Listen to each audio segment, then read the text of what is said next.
صبح میں آپ نہیں تشریف فرما تھے تو آپ سے گفتگو کا آغاز کرتے. صبح آپ تشریف فرما نہیں تھے, مطلب نہیں ہوتا. میں تو ہر روز نہیں ہوتا. نہیں مطلب یہ اچھا ہاں یہ چاہے یہ بات بھی صحیح ہے, یہ بات بھی صحیح. تو ام المومنین سیدہ عائشہ صدیقہ رضی اللہ تعالیٰ, ایکچولی تو آپ کو پتا ہے ان کا 17 رمضان یوم وفات ہے, لیکن چونکہ 17 جنگ بدر بھی ہے تو ہم نے آج کا پورا دن ان پہ رکھا ہے. کچھ بیان فرمائیے. جزاکم اللہ ڈاکٹر صاحب. حضرت عائشہ رضی اللہ تعالی عنہ جو صدیقہ کائنات کے نام سے معروف ہیں اور مسلمانوں کی ماں ہیں, رسول اکرم صلی اللہ علیہ وسلم کے خانوادہ میں یہ وہ پہلی خاتون ہے جنہوں نے باکرہ حالت میں قدم رکھا ہے. اور پھر یہ بھی انہیں شرف حاصل ہے کہ باپ صدیق ہے اور بیٹا صدیقہ کائنات, بیٹی صدیقہ کائنات ہے.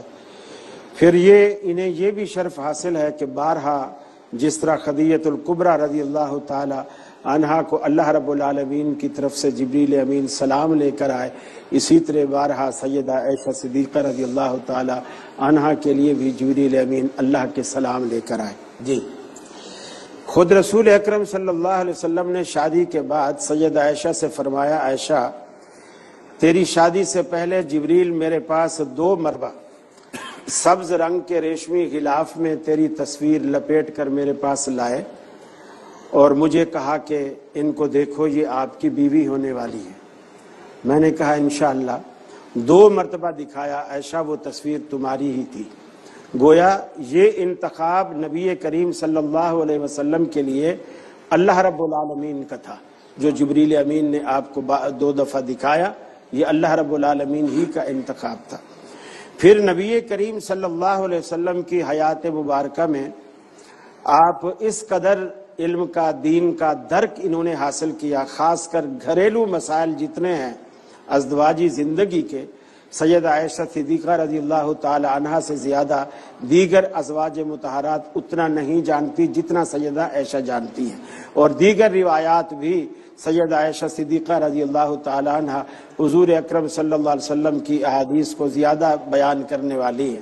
پھر بڑے بڑے جلیل القدر صحابہ جب مشکل اور دقیق مسائل میں ان کو ذرا مشکل پیش آتی تو اس کی صحیح تفہیم کے لیے ام المومنین سیدہ عائشہ صدیقہ رضی اللہ تعالی عنہ کا رخ کرتے اور آپ انہیں سمجھاتی کہ اللہ کے رسول صلی اللہ علیہ وسلم کا اس بارے میں یہ فرمان موجود ہے. اور جب آپ پر منافقین نے الزام لگایا, بنی مستلق کے غزوے کے بعد الزام لگایا اور نبی کریم صلی اللہ علیہ وسلم کے کانوں تک بھی یہ خبریں پہنچی کہ لوگ اس طرح کی باتیں کر رہے ہیں, اس میں بعض مسلمان بھی ملوث ہوئے, خود حضرت عائشہ کے رشتہ دار بھی اس میں ملوث ہوئے, منافقین کی باتیں ان کے دلوں میں گھر کر گئی. لیکن حضرت عائشہ نے صبر کیا. فرماتی ہیں میں نے اللہ کے رسول کے رخ انور میں وہ لطافت, وہ چاشنی, وہ محبت, وہ پیار تھوڑا سا بدلا ہوا دیکھا, لیکن مجھے یہ سمجھ نہیں آ رہا تھا کہ اس کی ریزن کیا ہے, اس کا سبب کیا ہے. آخر میں نے آپ سے اجازت مانگی کہ میں والدین کے پاس جا کر میں ان سے پوچھتی ہوں کہ یہ کیا معاملہ ہے, اللہ کے رسول صلی اللہ علیہ وسلم مجھ سے کیوں تھوڑے کھچے کھچے سے رہتے ہیں. جب گھر گئی تو گھر کی حالت بھی کچھ ایسی تھی, ماں بھی رو رہی ہے, باپ بھی رو رہے ہیں, خوشی نام کی گھر میں کوئی چیز ہی نہیں ہے. جا کر کے پوچھا کہ ابا جی اللہ کے رسول صلی اللہ علیہ وسلم بہت محزون نظر آتے ہیں. انہوں نے کہا بیٹی اگر وہ محزون ہیں تو ہم کب خوش ہیں, ہم بھی تو اسی غم میں ہیں, لیکن مجھے کوئی نہیں بتا رہا. فرماتی ہیں کہ میں ایک دن اپنی پھوپھی کے ساتھ ام مستہ ان کے ساتھ باہر گئی اور واپس جب آ رہی تھی تو ان کا پاؤں پھسلا, تو پھسلتے ہوئے انہوں نے کہا کہ مستہ جو ہے خاک آلود ہو. تو میں نے کہا ہے کیوں تو اس کو کوسنے دیتی ہے, وہ تو اچھا آدمی ہے, اپنے بیٹے کے بارے میں. انہوں نے کہا ام مستہ نے کہ کیا آپ کو نہیں معلوم کہ وہ آپ کے بارے میں کیسی کیسی باتیں کرتا ہے. میں نے کہا کیا باتیں کرتا ہے. تو پھر ام مستہ نے مجھے بات بتائی تو مجھے سارا کچھ سمجھ میں آ گیا کہ اللہ کے رسول صلی اللہ علیہ وسلم کا کھچاؤ کس وجہ سے ہے. فرماتی ہیں میں گھر آئی, میری تو حالت ہی غیر ہو گئی, جیسے بخار. ام مستہ لے پالک بیٹے تھے؟ نہیں, یہ صدیق اکبر کی وہ تھی بہن, یعنی حضرت عائشہ کی ایک بیٹے بھی تھے جو حضرت وہ کرنے دیے تھے, حضرت عائشہ کی پھوپھی. اچھا. اور وہ جو مستہ تھے وہ حضرت صدیق اکبر کے بھانجے تھے. جی ہاں جی.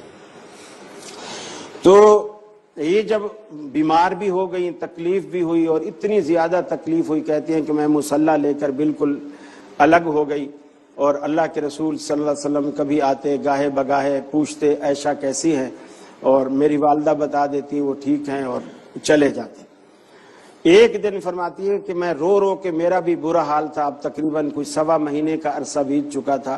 آج آپ پہلی مرتبہ آئے اور میری چارپائی پر جہاں میں لیٹی تھی میرے پاس آ کے آپ نے بیٹھے، لیکن بیٹھنے کے بعد جو آپ نے جملہ ادا کیا جو بخاری شریف میں بھی موجود ہے، وہ جملہ ایسا تھا کہ میرے پاؤں تلے سے زمین نکل گئی.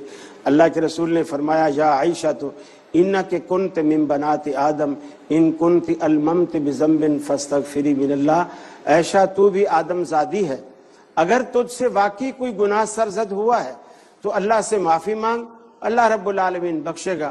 فرماتی ہیں کہ اس وقت مجھے اتنا صدمہ ہوا کہ میں یوسف علیہ السلام کے ابا کا نام بھی بھول گئی، اور میں نے یہی کہا کہ اللہ کے رسول آپ کے دل میں منافقین کی باتوں نے گھر کر لیا ہے، میں کچھ نہیں کہتی، میں وہی کہوں گی جو یوسف علیہ السلام کے ابا نے کہا تھا انما اشکو بثی وحزنی الی اللہ. میں نے اپنا درد دل علیم بذات الصدور کے سپرد کر دیا ہے، اب وہی میرا فیصلہ کرے گا. چنانچہ فرماتی ہیں ابھی اللہ کے حبیب وہیں بیٹھے تھے اور آپ کی جبین اطہر پر پیشانی پر وہ پسینے کے قطرات نمودار ہوئے جو اکثر وحی کے عالم میں نمودار ہوا کرتے تھے. اور کچھ دیر کے بعد آپ جیسے اس کیفیت سے باہر آئے اور آپ نے فرمایا عائشہ مبارک ہو کہ اللہ رب العالمین نے تیری برات کا اعلان کر دیا ہے. چنانچہ حضرت عائشہ کی والدہ کھڑی تھی اور والدہ نے کہا عائشہ اٹھو اور نبی کریم صلی اللہ علیہ وسلم کا شکریہ ادا کرو. اسی بات کو اعلیٰ حضرت نے بھی بڑے خوبصورت الفاظ میں بیان کیا. فرماتے ہیں کہ اگر عائشہ آپ کی بیوی نہ ہوتی، چونکہ آپ کا جو رشتہ تھا ایک تو امتی رشتہ تھا ہی تھا، اور ایک رشتہ تھا کہ آپ کی گھر والی تھی. گھر والی کو ایک مان ہوتا ہے اپنے سرتاج کے اوپر، اس مان کی بنیاد پر انہوں نے کہا کہ امی میں ان کا شکریہ ادا نہیں کروں گی، ان کے گھر سے تو میں روتی ہوئی آئی تھی، میں اس کا شکریہ ادا کروں گی جس نے میرے آنسو اپنے دامن رحمت سے پوچھے تھے.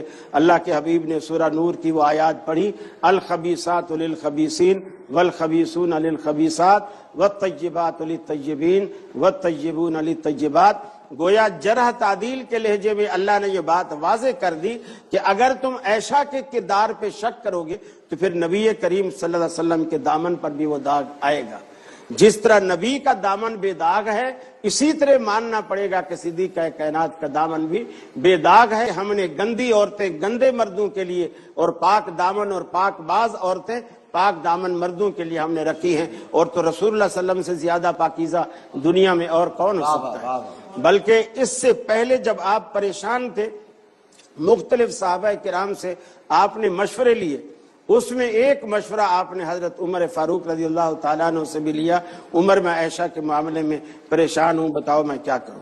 سید فاروق اعظم رضی اللہ تعالیٰ عنہ نے کہا اللہ کے رسول یہ بالکل آخری فیصلے کی بات ہے، میں آپ سے صرف اتنا درخواست کرتا ہوں کہ مجھے بتائیے کہ عائشہ کو آپ کی بیوی بنا کر آپ کے گھر میں لانے والا کون ہے.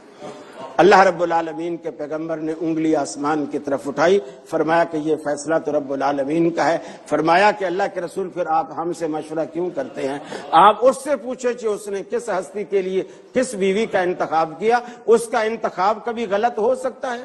آپ نے فرمایا جزاک اللہ ابن خطاب، تو نے تو میرے دل کی ساری گرانی دور کر دی. یہ وہ پاک باز مائیں تھیں جن کے خود حضرت عائشہ فرماتی ہیں مجھے یہ تو یقین تھا کہ اللہ میری آنسوں کا صلہ ضرور دے گا، لیکن یہ یقین نہیں تھا کہ اللہ قرآن مجید میں باقاعدہ میرے لیے آیات اتارے گا اور وہ رہتی دنیا تک حفاظ قرآن اسے پڑھتے رہیں گے اور میری برات کا اعلان ہوتا رہے گا. ویسے آج آپ نے اعلیٰ حضرت خوب کہا.